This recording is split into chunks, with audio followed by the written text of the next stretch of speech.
Who's your friend? Angelina. You just seem so much happier, so much more energized right now, not miserable trying to cut to 115. Can you just talk about that? That's what everybody's telling me this week. I feel better. I was feeling good still. It's really my last 24 hours that was killing me. But no, this is definitely more healthy for me. Do you think, is this something you want to be permanent? Like, does the UFC need to add a flyweight division at this point? I really hope I'm not going to have to make 115 again. As I said, I'm going to do it again if I have to, because I don't see myself competing at 135. I'm too small. But there's no healthy way for me to make 115, so I don't know how long I would be able to do this. What was the conversation with the UFC, though? Because when you talked to Joanne, she said she was the one that approached Sean Shelby about doing this fight at 125. So where do you fit in this? Like, did they just call you and say we're doing it at 125, or what happened? I got a text by my manager, and I had to read it 4 or 5 times to really believe what they were offering me. And I was kind of worried because I know they wanted to put me on that card, but it was getting short notice because we had like 6 weeks. And I was training, but I was not like cutting weight. And so that would have been really hard for me to make 115 for this fight. So that was just perfect. That was the best offer for me. What do you normally walk around at, Valerie? I don't get that heavy. Maybe 140, 142, the top. I used to walk at 150 when I was fighting at 135. But the thing is, I'm not fat at 140. I never get, I always eat healthy, and so it doesn't seem that much, maybe from 140 to 115 or to 125. But when you have no fat already, you can cut on, you can chop one arm or one leg. So. Are you taking advantage of the early weigh-ins tomorrow? Oh, that's another gift. This is awesome. That's why I'm sweating right now. I have my sauna suit under. I want to get rid of my weight because I'm cutting weight still to make 125. And see, I'm sweating. I'm losing water. That's good. I don't know what's going to be my weight when I get at the hotel. But my goal is to be on weight tonight, wake up tomorrow morning, get on the scale, and have breakfast in just a normal day. This is I think the fighter's going to look better also on the official weigh-in because we're healthy, and then we can focus on talking to the media, smile, and be happy, and it's just better for everybody. How happy were you when you got when you found out that you'd be fighting Joanne Calderwood? Because she was someone that people thought was going to win the Ultimate Fighter. She's a pretty big name. She is a big name. I'm surprised. Even as I said before, I fought Moroz.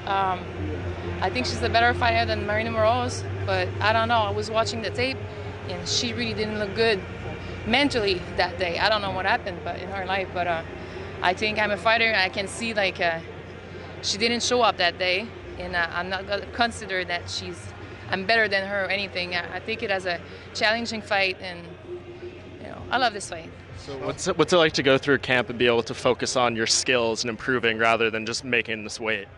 Well, you said right. That's exactly what happened. That's the big difference. I can just focus on my skills, performing. That was no worry for my weight. Still, I got a diet. I got to be serious. I had to lose weight, but, the normal way, the way it should be. So. Can you put into words how you felt when you got to 115? I thought I was going to die on that day. This is really, my body was shutting down. I could barely walk. I was shaking from inside. I just tried to focus to get on my seat and not to pass out. It's a horrible feeling. And then your opponent is there, and you're going to fight her the day after, and you feel it's the worst day of your life. But every fighter goes through this. It's not just me. And even I fought in different weight class. I felt like that before, even at 135. Sometimes we think we're going to lose that last few pounds easy, and it doesn't happen this way. But for me, it's the third time I'm making 115, and put it all together with the perfect training camp, perfect diet, perfect everything, and even with all the perfect scenario, still I couldn't make it in a healthy way.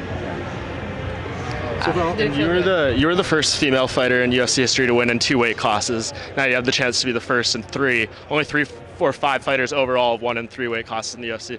Does that mean anything to you to kind of have your name in the record books? Well, it started to mean I like to do a premiere. I did the first fight in Quebec, first fight in Ontario, first fight in Nova Scotia, pro fight, and then I'm the first female fighter in the UFC from Quebec. which I'm really proud of. What we did in Melbourne was a premiere also. It's a pretty amazing experience. So I start to feel like I'm opening doors maybe and give hope to all these little girls that trains and would love to do the same thing, and that's a great feeling. Last time we saw you, you obviously understandably weren't happy in the cage because you had lost. But looking back, did you have a different view of the fight? You took a world champion 5 difficult rounds. Did you get a different view of it? I knew I had nothing to lose in that fight. I knew that. I probably have more pressure today than I had in Melbourne with this kind of fight. But I knew I could win the fight. I think a lot of people knew that I could win. I have the tools, I have the skills to win this fight. And I wish I could have performed and show up with physically 100% of my capability. I don't know how to say it. So that's what I was hurt the most, but I can really only bring positive things from this fight, from this camp, from everything. It makes me closer from my coaches, from my team. They really put everything together to give me the best camp I could ever have. And I improved so much. This experience fighting Joanna, she's so fast. This is so much pressure fighting for a championship fight. And all the media, everything I'm doing today, it's like nothing to compare what we were going through for a championship fight. So I just grew up as a person and as an athlete in that fight. When you talked about that difficult weigh-in, was that the fight you were talking about, the title fight? Mm-hmm. Did much of that have to do with the quick turnaround after the fight in Saskatoon and then going into that title fight? Do you just feel like maybe you didn't have enough time to make the weight properly? No, that actually probably helped. Because when they called me, I was maybe 135 pounds. So, and I was already in shape. So I started my camp, I was already in shape. The only thing, I started putting more muscle. I think people can see that on the pictures. I put a little bit more muscle on that camp, and I was not lifting weight, but it's just the 2 camps in a row, I started building more muscle that it's hard to. So Val, let's talk a little bit about this match. You mentioned the team behind you for it. Obviously, Joanna is at a very good camp at TriStar, which is a camp that you know well as well. And she is also a very good striker. How do you feel you match up with Joanna Calder? She's a different striker than Joanna, which they're both really good, but they have completely different style. I think she have a good style for me, more than Joanna. That's what I believe. But even I've been working on my jiu-jitsu and wrestling, but I'm sure she does too. So I stopped trying to figure out what she's gonna do. I'm gonna figure out what I'm gonna do, because she's in a new camp. I think everybody can see how much I grew up at American Top Team. Mm-hmm. So I had my skill from TriStar, and I went somewhere else, and it changed me completely as a fighter. And it's probably going to do the same for her. Maybe she's going to come and just wrestle me. I don't know. So I don't expect anything. I'm just going to give my best in every aspect of the fight. Does it feel a little bit weird to be across the cage from TriStar this time? Well, the only thing I'm worried is, am I going to hear more Faraz in my own corner? I don't know, because I know when I watch the fight, I can hear his voice from, I'm right there, because I'm so used. I've been there for 10 years. I know everybody there. So, but either way, it's a good thing for me. I'll know what she's going to do. Let's talk a little bit about Angelina.